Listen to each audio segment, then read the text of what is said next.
ताज़ा तरीन वीडियोस के लिए चैनल को सब्सक्राइब करके बेल आइकन और ऑल नोटिफिकेशन पर क्लिक करें ताकि आपको मिले हर अपडेट सबसे पहले।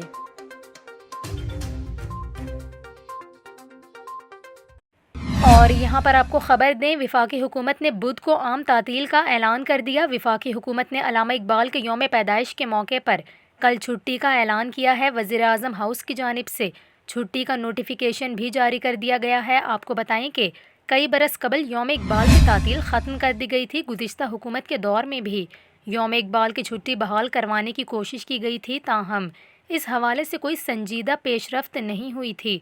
वाज़ेह रहे कि 9 नवंबर अल्लामा इकबाल का यौम पैदाइश मनाया जाता है। अल्लामा इकबाल बरसग़ीर पाक व हिंद के अजीम शायर थे जिन्होंने पाकिस्तान के बनने का ख्वाब देखा था।